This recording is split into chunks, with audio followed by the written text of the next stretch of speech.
Vivek, welcome to the program. There it is. Okay, fantastic. It is remarkable to me how you lead the pack of Republicans who supposedly support the rule of law and the Constitution in a moment like this.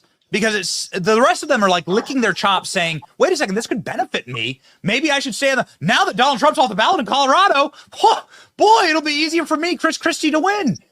Yeah. How do you have that instinct, and why doesn't the rest of the Republican field have it? Well, it's just basic logic, Benny. Do you believe that this is wrong or not? If you believe that it's wrong, as I do, I think it's a bastardization of our Constitution.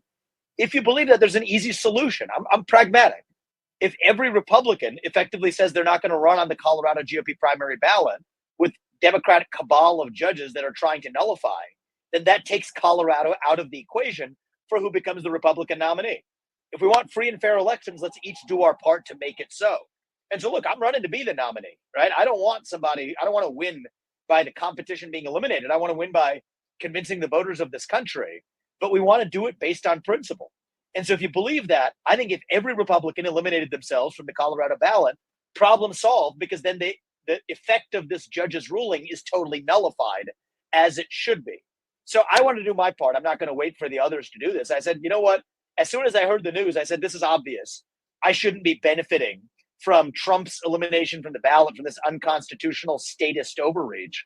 I'll take myself off the ballot as well to get Ron DeSantis, Chris Christie, or whoever else, Nikki Haley, whichever other jokers are in this, to do the same thing. And then we actually have solved the problem.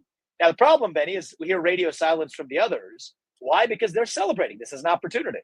The idea that this is a Democrat maneuver misses the point. It's not a Democrat. It's a uniparty move. Okay, this is a move on behalf of the establishment in both parties that I think is hell-bent to determine to say that Donald Trump should not be able to run and see this through. And I think that's actually what's going on. People need to understand this isn't a Republican versus Democrat thing.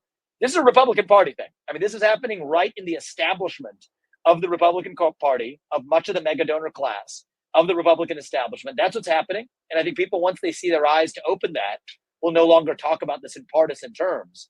Ron DeSantis, Nikki Haley, Chris Christie, make no mistake, they're not on the other side of this. They're on the same side of this as much of the Democrats, but are walking on eggshells to see this through and try to use this to their advantage.